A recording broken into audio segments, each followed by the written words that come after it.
Hey everyone, welcome to Colorbar and welcome to 2026. I'm Kim Updike, Chief Operating Officer for DyneTech. I got it right, going into 2026, along with Betsy Davis, our CMO at Sandy Alexander.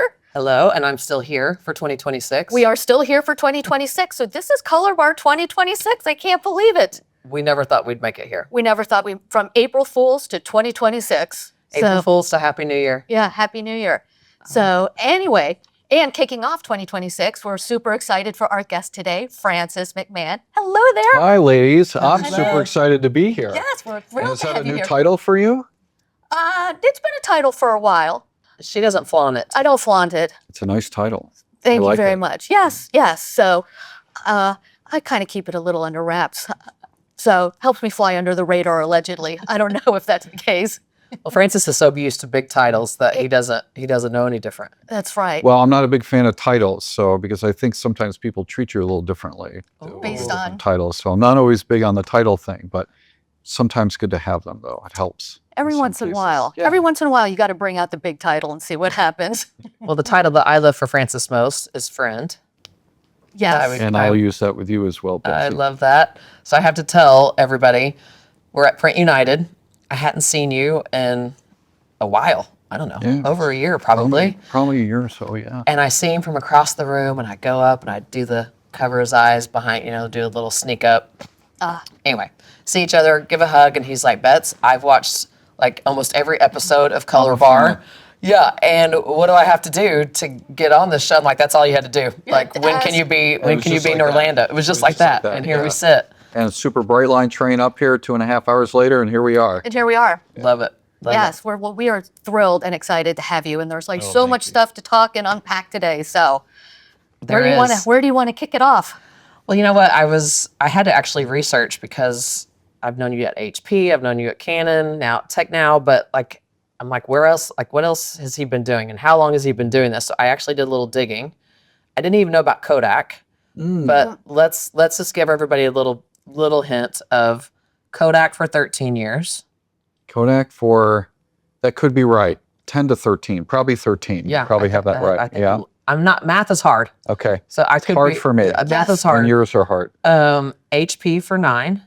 Yes, or 10. Yeah, 9. Okay, That okay. sounds about right. And then Canon for 15, 15. which I didn't know it had. That done one I know because it's most recent. So that is. one I know. That Yeah. is, and we're going to Yes. talk about that a little bit. Yeah. And now Tecnau. Now Tecnau. Now. 7 months and 4 days. I'm kidding. I'm not counting. But it's been about 7 months now at Tecnau, and it's been a great ride so far. I can That's tell you awesome. that. Of course, I had to ask if it was Tecnau or TechWow. So I'm liking the Tech Wow thing. I'm liking TechWow. I'm I thinking think we do that's something pretty with that good. in 2026. We're going to have to do something with that. We are. I like that. Tanya, if you're listening, Tech Wow. TechWow. Tech- I'm in. I'm in on the Tech Wow. Yeah. Yeah.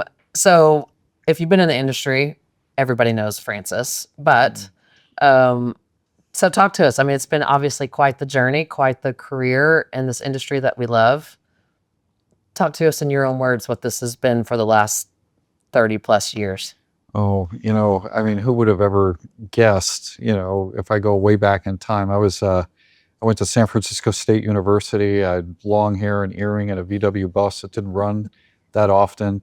And all I really wanted to do, though, was work for a big brand. And that big brand, I was very specific. I wanted to work for Kodak because I grew up in upstate New York, and Kodak was this giant brand, and everybody was shooting the Kodak film. And I'm like, wow, if I could ever get lucky enough to work for Kodak. And I'm a big believer of putting things out in the universe. And if you do that, sometimes it comes back to you. And more often than not, I'm finding in my life that's the case. And Kodak was hiring. And at that time, it was Kodak and Xerox. It was a copier business, 1988. Kodak had just purchased IBM, and they were hiring young kids out of college. And I cut my hair and took the earring off, got rid of the VW bus, and interviewed. And I was lucky enough to get hired by Kodak. So you moved across country. I moved eventually I did. So I was in San Francisco. The last place you ever want to go when you're from the Bay Area or living in the Bay Area is Los Angeles. Yes. And so when I finally got my territory, that's where they sent me, was to LA. So that was kind of a bummer, but I ended up loving LA. So it was all good. But, I've watched, we didn't even have computers back then. We didn't have computers. We had these analog copiers, and I was a salesperson selling these copiers, and I watched the the industry go into digital. I've been in product marketing, I've been in go-to-market, I've been in sales, I've been in sales management, I've been a GM. I've worked for 3 of the biggest brands in our industry with HP and Canon and Kodak, and all have given me just incredible experiences. And I feel like I'm the luckiest guy in the world, quite frankly, and I still got a few more years ahead of me now with Tecnau to keep enjoying it. That's awesome. So I guess I think about this a lot. I actually just celebrated 25 years. Congratulations. Yeah, August was 25 years that I packed up my U-Haul and moved to San Antonio. Wow. So it's kind of wild to think about. But I was telling somebody the other day, I was like, I remember when computer to plate was like all the brand thing. new. Like, and everybody was freaked out about it. And now I think about how fast it's come and how fast it's moving. What would be one of the things that you would say has changed the most, or do you think it's changing even faster in the last 10 years than it did before? Well, the whole digital transformation, and I got to give Indigo a lot of credit for it, although we're going back, that was really farther than 10 years. But if you watch what Indigo did with the initial technology and what they've done today, they really opened up the whole market for high-speed, personalized print communications, and they did it for others. So, all the other companies that do that today too, like the Canons of the world and the Screens of the world and the Ricos of the world, I mean, we should be grateful for what Benny Landa provided to the rest of us. So, and that marketers should be thrilled. Oh my God, right? It's keeping us in business, yes, right? Yes. So, and they invented that. So that continues to speed up. That continues to be more important. And AI also is playing a major role, which I know we'll probably dive into at some point in time here. But I think that, and then if I go really far back, so I think one of the best memories of all was when EFI came out with a Fiery controller. And you two may be a little too young for that. I remember as a Fiery. It's like this box, and you had all these people doing desktop publishing and trying to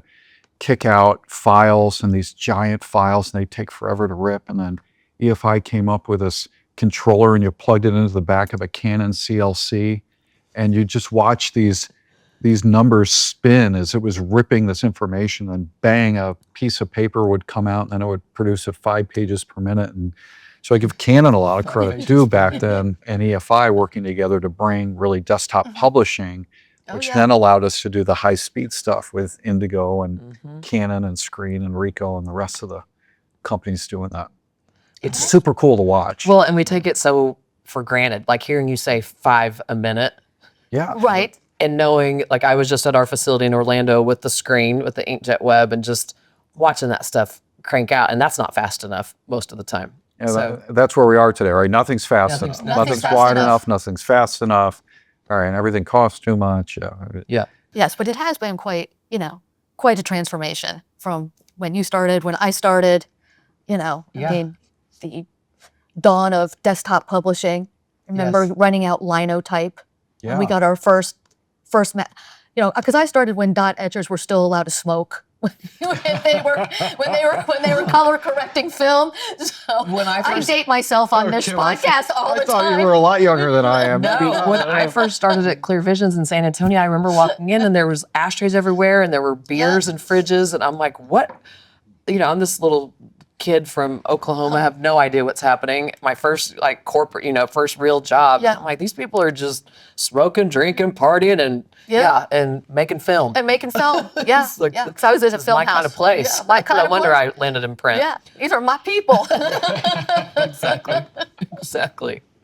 So, okay, so all of the companies, all the opportunities, and I really got to know Francis whenever I was on an advisory council along with you at Canon, but it gave me the opportunity to see and witness you as a leader, which has been an inspiration for me personally. Oh, it's nice, Betsy. And just the way that you lead and the teams that you lead, that always comes from this place of just being very genuine and humble, but also very innovative and forward thinking and hardworking and all of those things.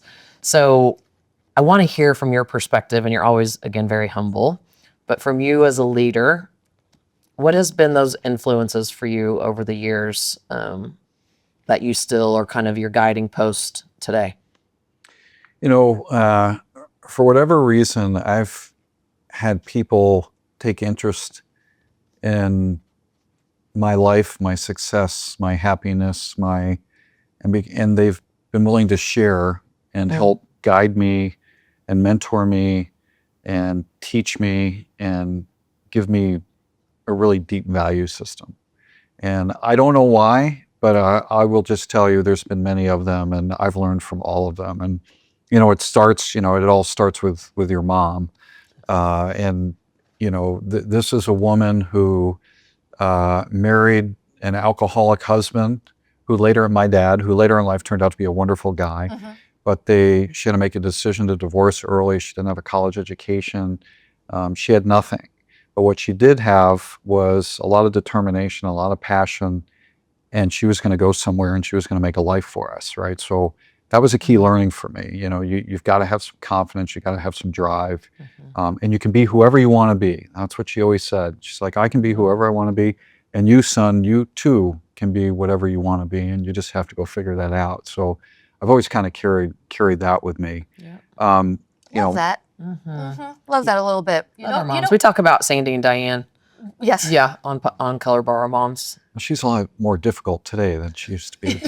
But let's leave it at the positive, right? But Mom, I learned listen to this podcast. Yeah, Mom, I love you, Mom. That's all that really matters. But I learned that a very valuable life lesson, and it's and a lot of female leadership that I've been surrounded by, and the compassion that kind of comes with that, and the caring, but also the drive and the determination, as I talked about. And then, you've met my wife, Monica. Monica's kind of another one, and Monica's all about just helping others, right? So that's another key leadership quality that I don't think I necessarily was born with, but I developed it through, I think, her coaching. We've been married now for 36 years.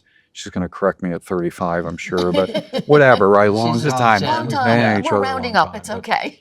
But that always taking care of others, right? You've got to, that's where the humbleness, I think, comes from. You got to always take care of others. And then, I'd have to give, there was this woman, Vicki Weiss, early on in my career, who was my sales manager. So I moved Kodak, moved down to LA, took a really bad territory that hadn't been worked. I can give you a lot of excuses on that. But anyway, it took me 9 months to sell anything. Okay, so I'm thinking, they're going to fire me. I'm not any good at this. I'm starting to lose my confidence. And instead of her berating me or chastising me or telling me all the things I was doing wrong, she did just the opposite. You're doing everything right. It's going to happen. It's going to happen. It's going to happen. And every morning when I would come in all bummed out that it's not happening, she would pump me up. She would fill me with enthusiasm. I'd go through the day. Sure enough, after 9 months, it all happened. And in my graduating class, there were 35 of us. Only 3 made 100% club, made their quota that year. I was one of them. And I give her the credit, because if she wasn't encouraging me and telling me I could, I would have found all the reasons why I could not. Yeah. So Vicki was a huge influence on me. And then, Tanya, you've never met Kim Gambarini or Cindy Cummings, but those 3 kind of just, did a really good job of teaching me that if you put all the right people together and you're confident enough in yourself, you can kind of make it all happen. So I would say those are just giant influences in my career early on anyway. So people always ask me, as a female being in this industry, like what that experience has been. And my comment has always been the men that have been surrounding me and mentoring me. And one of the pieces of advice that I was given, I don't know if you know Steve Brown, but he told me one day, my nickname is Bird, and I think you know this, but he was like, Bird, he goes, you don't realize, he's like, pair. If you're going to be a leader, like, you need to recognize that you have pair, and it's power, authority, influence, and responsibility.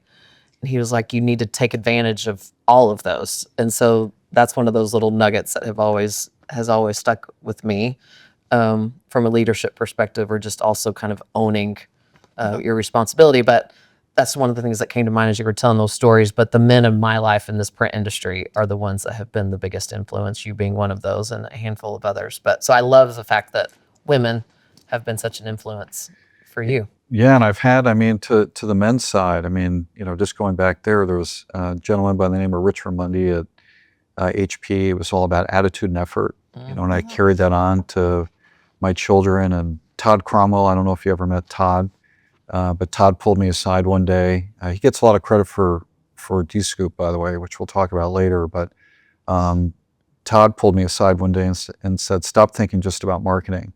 You've got more capability, but if you don't pay attention to my staff meetings, you don't put your laptop away, and you don't, pay attention to all the other things that are happening operationally, you're never going to get there. Pay attention." And I never thought that way. I never thought I could be something more. Right. And he encouraged me to do that. And he taught me a way of, this was the best operations guy ever.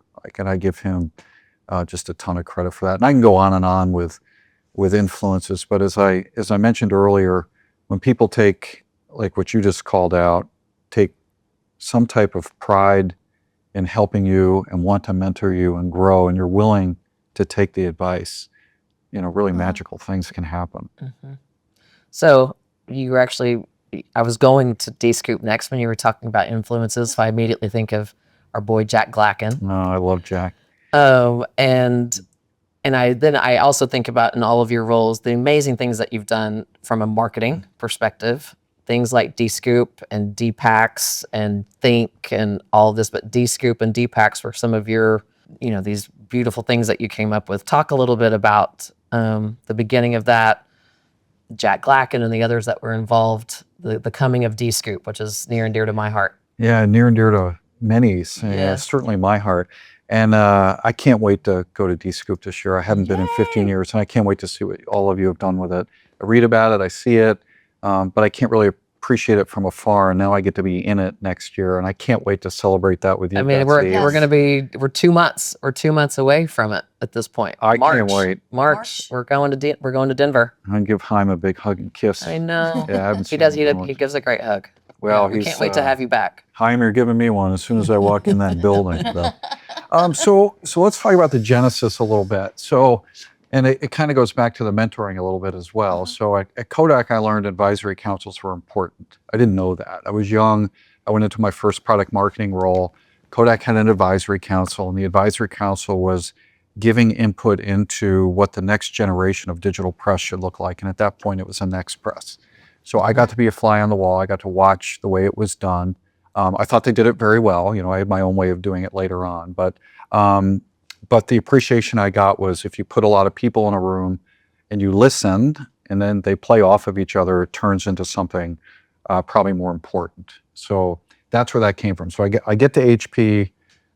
They hired me, went to graduate school with Kodak. Kodak put me through grad school, literally graduated, and like a week later I'm at HP. I felt a little bad about that, by the way. Moved to Boise, Idaho, worked with a lab, and remembered that whole advisory council experience. So I put together an advisory council for HP to get input into, we were building software to drive the Indigo presses. So this was right when HP brought in the Indigo. So put together the DPAC group. Jack Glacken was one of the first, people on that very first DPAC for HP. I didn't even know this. Okay. This is, what, 27 years ago? I don't know. Jack and Larry Vaughn was on that one, and John Rogers' brother, Dave, was on that, and Doyle Mortimer, and a whole bunch of other guys that were very much associated with DSCOOP and some other things. So anyway, we put this really powerful group of people together. They gave us incredible input.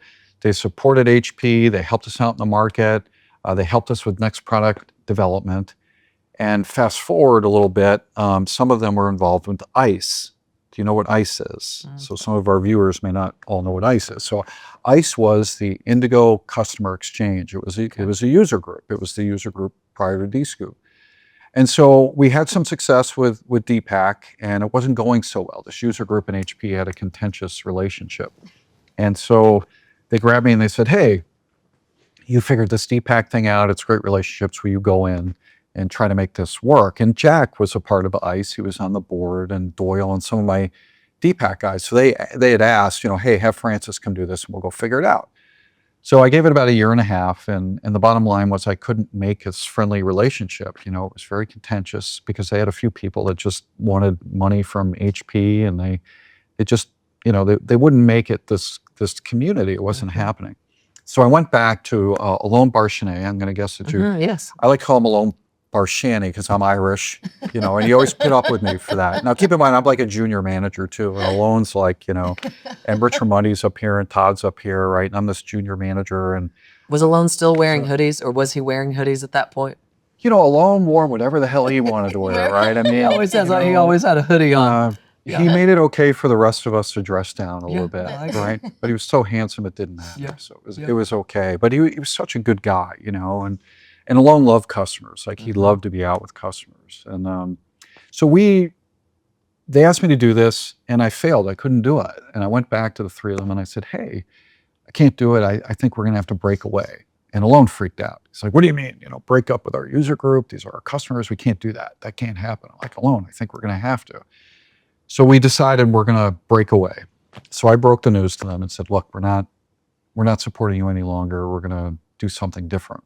This is where Todd Cromwell comes in. And Todd Cromwell said to me, one of the most valuable lessons of my career, well, what are you going to do? I hadn't thought about that. But to this day, Excellent question. for all the younger people out there, not even younger people, there always has to be a, well, what are you going to do? And I was too junior at the time to think that way, right? And so Todd, you know, maybe one of the best coaching he ever gave me.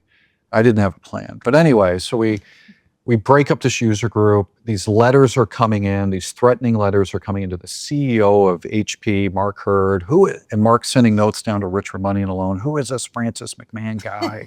You know, you need to fire him. And so now I'm worried about my job and things aren't, you know, I'm very nervous about the whole thing. It was contentious and people were, you know, and in the press, you know, I was getting hammered in the press. Francis is a bad guy. He's the one that broke up ICE and it was kind of nasty. So we break up ICE. I go to Jack. I'm like, Jack, you know, I need to go form something else. Will you help me? And Jack is in the middle here between these ICE people. And Jack said to me, he said, Francis, you know, in life we have to do the right thing. Do the right thing. And the right thing is we need to go figure something else out. I will help you. And, you know, that's Jack. I was going to say, do the right thing. Just like him. So the Jack Lacken Award is named Do the Right Thing. And everybody thought it was a little odd to name an award after somebody living. But I think what an amazing contribution and for somebody to be able to witness it while they're here, right? And Jack was so deserving.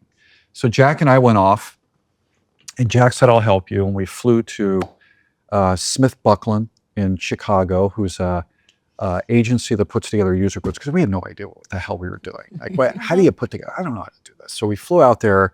They coach us through what to do, how to do it, and they say, now we need to get you a executive director, you know, and they bring in 4 people for us to interview, and here comes in this little kid, Eric Hawkins.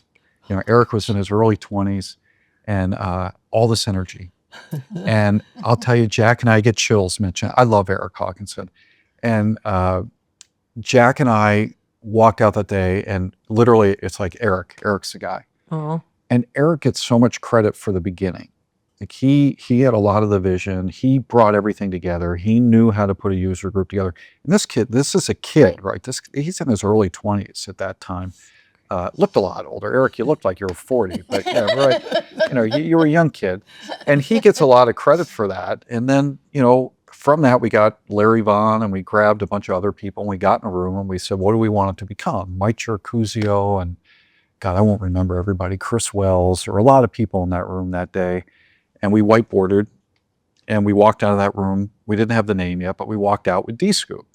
And then we said to Eric, we want a conference. This is like September and we want it in December. I don't remember the months, but like you got 3 months to put together a conference. Sounds like something me and Kim would do. It sounds exactly like 2 what we months would to do. put this whole thing together. Like get 300 glimpse. people. Our first glimpse. Yes. Definitely. By the way, I love that. I went to one of those. That was Yes, a lot of fun. we had you speak at Our very first Yeah. one. Was you that the spoke. first That one? was the first one. So your did a great invite job. to speak again will be coming. Yes. Just Okay, well, FYI. thank you. I'd love to do it. I hope I have a Yes. topic. I got to come up with something. We'll come up with something. Yes. So that was kind of it. I mean, that was, you know, that was DSCOOP. Eric and all these great individuals throughout our industry are the ones that really get the credit for putting it together. I got threatened, you know, so I didn't have a choice, right? I had to go figure something out. So That's right. I don't What's your get any of the plan? credit. You know, I did it strictly by fear. I didn't make it happen. So, and that's why I say I can't wait to come, you know, because I want to see what you all have done with it. So great. 20, we just celebrated 20 years this past. Congratulations. Yeah, this past May, I guess is when we had the Edge event. So no, I mean, and literally I've been on the board for, I don't know now, 5, 6, I don't know how many years.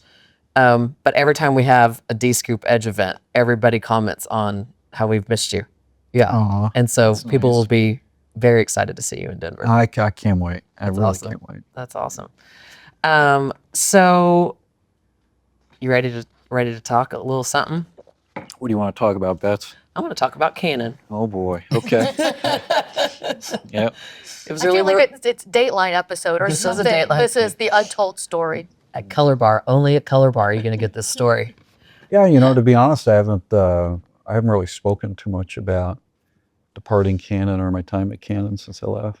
I mean, like I said, when we first started, I didn't realize it had been as long as it was that you were with Canon. 15 years is a long time. Yeah, longest I've been anywhere. Yeah. So I guess let's backtrack a little bit and talk about your journey at Canon. Like there's beautiful things that came from that. Oh yeah, I think about Think, and I think about the advisory council, and I think about the technology that came out of your teams. Like it's pretty spectacular. So, oh, it's been such a big part of my career, right? 15 years, and I met so many incredible people. I mean, Canon gave me a platform. It gave me a platform to do the things that I felt were important for the industry. Like Think, like our advisory councils, like bringing people together. And we had a lot of freedom because we were in Boca Raton and we were kind of separated. Our business was separated from the Canon headquarters in New York. So we're kind of able to create our own culture and do some things that are pretty special. But, I'm a big believer in positivity, and I only like to really focus back on all the great things that happen there. But, working in any company is, there's challenges. I mean, it's as simple as that. But it just afforded me a lot of, like I said, incredible opportunities. But,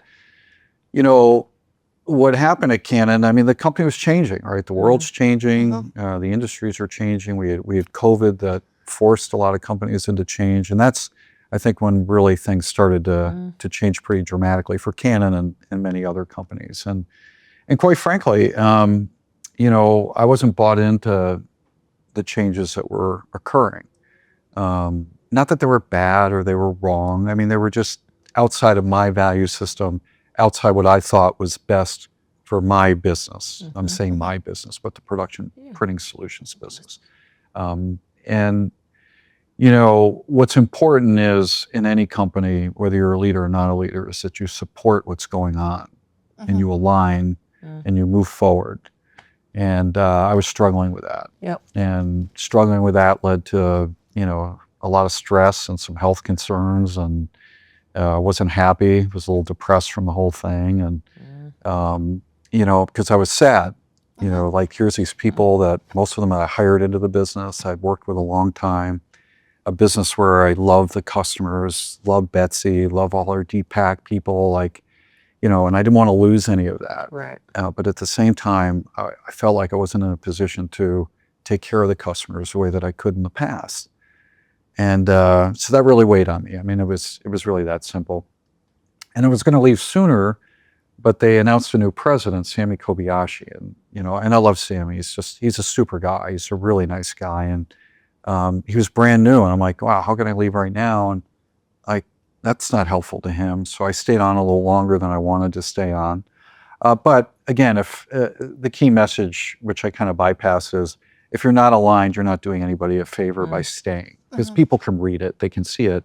And especially if you're in a leadership role, you can't, you have a job, you have a responsibility to lead the people. And I didn't feel like I could do that anymore. So I was doing Canon a disservice. And Canon had done too much for me over the 15 years I was there for me to give them a disservice. I couldn't do that. So it was time to go, and so the plan was to take a year off, get my health back to where I wanted it to be, spend a lot of time with Monica, probably not the kids because they're older now and don't need to see me as much, but spend more time with her. And, so we parted ways. And then Tecnau. I love that. It's fantastic. Why didn't I think of that? I should have thought of that much sooner, but I'm taking that. I'll give you full credit for it. Tecnau had an immediate need. I mean, it was that simple. And Monica and I talked about it because it wasn't going to give me the time I wanted to heal and do some of the things we wanted to do and improve my golf game, which wasn't going to happen anyway. It wasn't going to happen? It wasn't going to happen. We weren't going to be able to take that much time? No, I couldn't. Even with the time, it wasn't going to improve. So, we agreed on that. Like, that's not going to change. So So I ended up at Tecnau like 6 months after, we called it a retirement, but really a resignation, I guess, in hindsight now. Yeah. At least that's what it is today for sure. And here I am now at Tecnau. I'm grateful that it's kind of all worked out because I now get to work with all of the people I've worked with. I get to stay in an industry. Yep. I'm not competing with Canon. I still get to work with all my friends at Canon who I love. I get to meet all these incredible people at Ricoh. Like I always wondered about Ricoh, and these people are spectacular, like some of the nicest people in the world. Ken Ingram over at Screen, he's a Grateful Dead fan. Oh, Got to have cocktails with him at an event in about San your Francisco. people. Your people. I don't know Ken that well yet, but I'm really anxious to get to know the Screen organization. And I'm reconnected with HP, which in many ways is home. And I got to, Haim and I got a chance to talk. I was with Vahaj Khan just a couple weeks ago. I got to see some people there that I haven't seen in years, and it was like no time had passed. And, so I get to support HP, Canon, Ricoh, Screen, Konica Minolta, run by Sam Arrigo, who's a dear friend of mine. And I don't have to compete with those people anymore. Yep. So it's kind of nice. It's kind of like a full circle. You get to Have the best of all. I mean, one of my questions for you was going to be, looking back on making that decision to leave Canon, which couldn't have been an easy one, No, it was but it painful. sounds like it was definitely the right thing for you personally, for sure.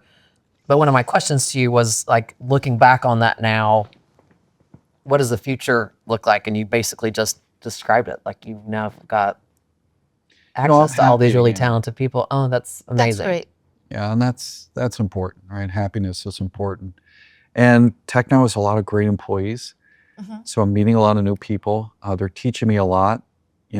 Doesn't matter how many years you've been around, like they do things differently, and there's some really talented people there. So I'm learning again, which is nice. And I've got some of my old people with me.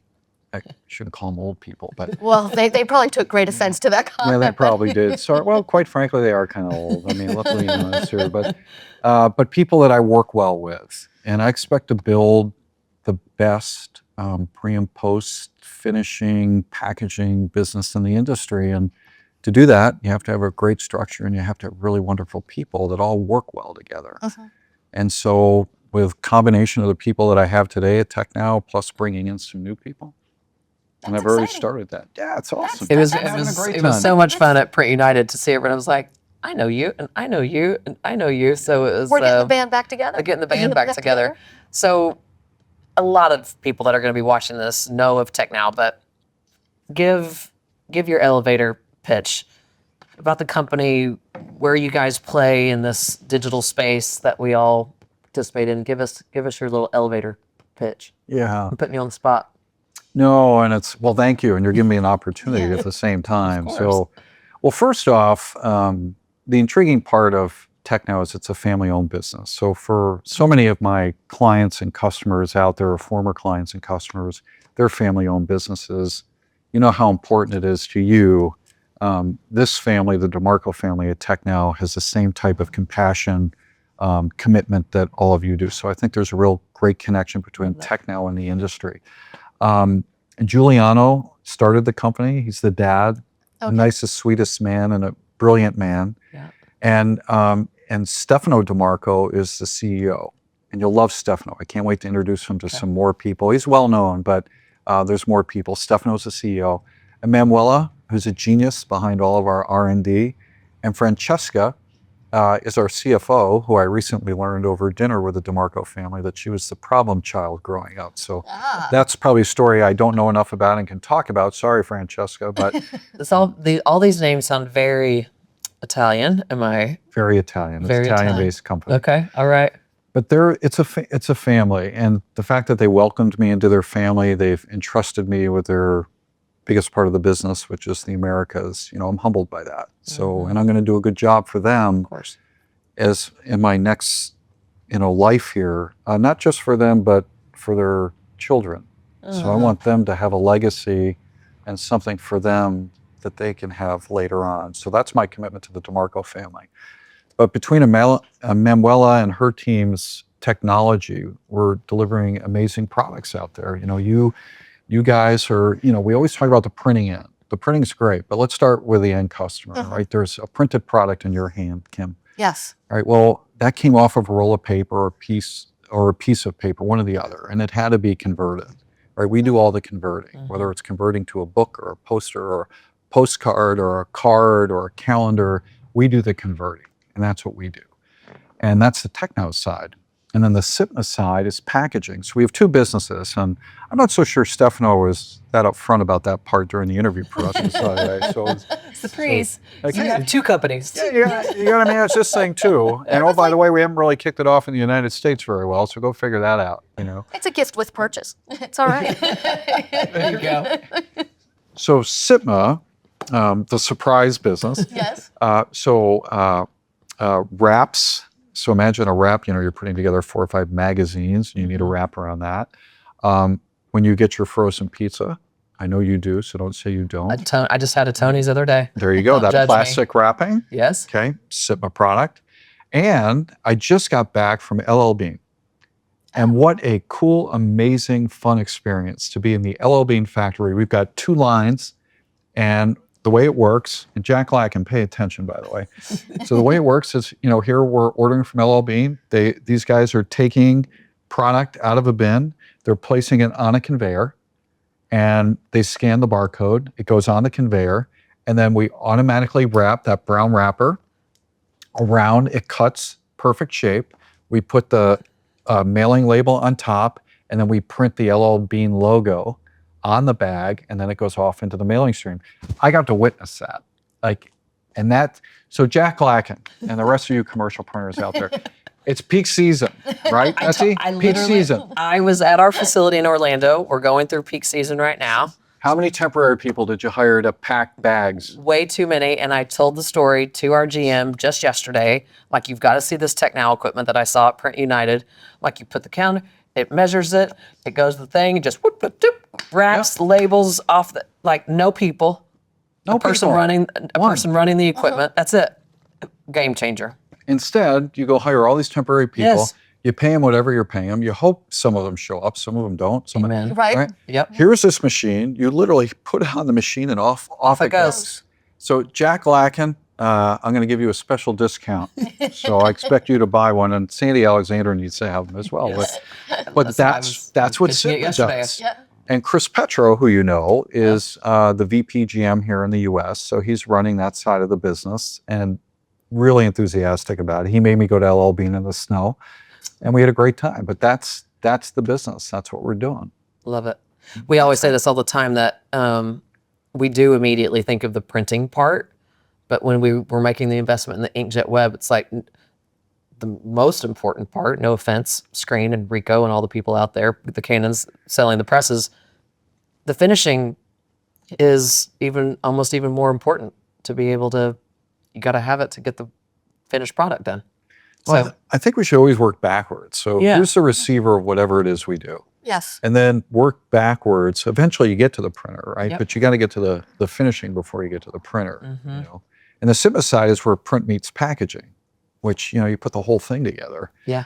And Rico just signed up. They're going to be our only distributor into the commercial print marketplace for the SIPMA product line. That's amazing. So we're really excited to be a partner with them and to do this with them. And, yeah, it's going to be great. Well, I don't want to talk about some of your great talent, but speaking of women in the industry, the young lady that I met at Print United on the SIPMA team, she's just brilliant. Brilliant engineer. Brilliant engineer. Sierra. Yeah, and I see her and I'm like, you could be my niece probably. But she's like, and I basically built this thing.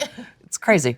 Sierra has a lot of potential, and going back to all the mentoring that I've benefited from all these years, I've taken her under my wing. I'm going to teach her as much as I can. Yeah. But I want to surround her, as I was telling her yesterday, because she was with me at Bean yesterday. I should say I was with her at Bean yesterday. And what credibility she had with those people, too, is really nice to see.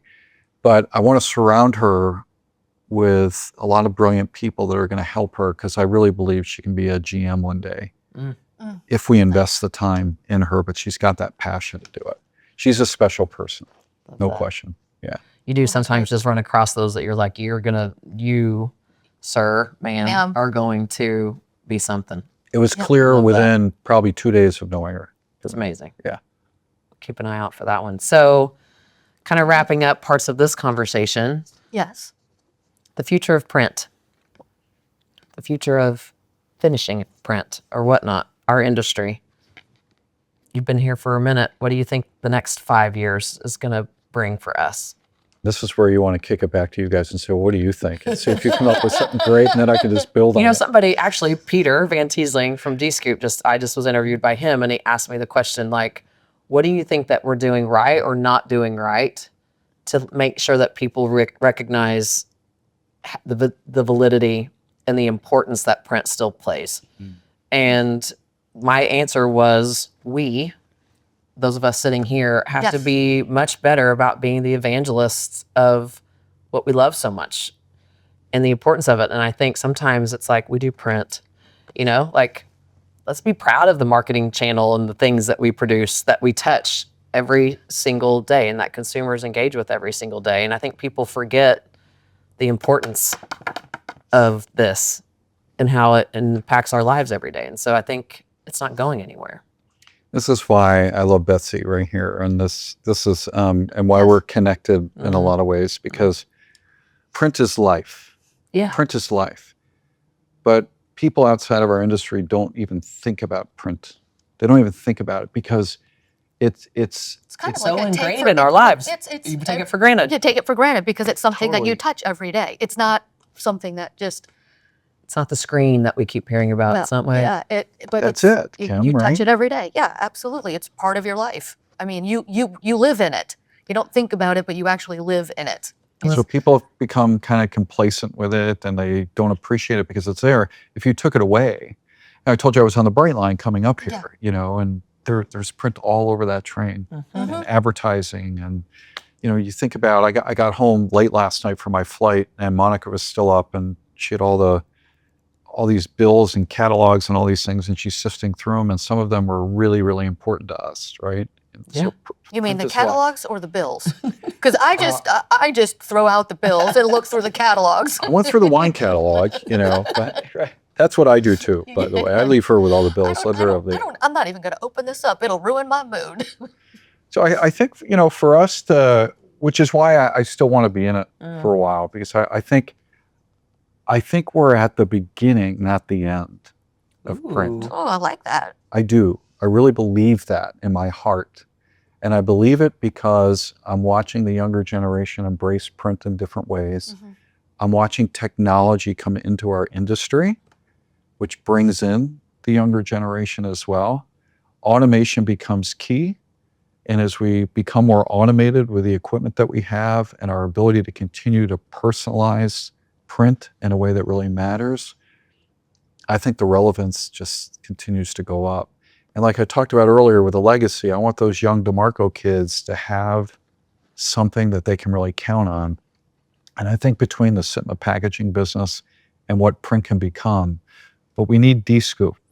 We need think. We need people to work together collectively to think not just about their business, but to think about the industry, and not the industry, but what can the industry become? Yeah. That's the question. On that note, we knew this was going to happen. We knew that we were going to start talking with Francis and run out Yes. of time. So we're going to do a to be continued Great. and Yes. continue this conversation. But you wrapped it up so beautifully. I think this is where we call this episode, and then we'll see you again in a little bit. Can't wait. All right, All let's right. do it. Sounds great. Thank you, ladies. Stay tuned, everybody. More with the one and only Francis McMahon.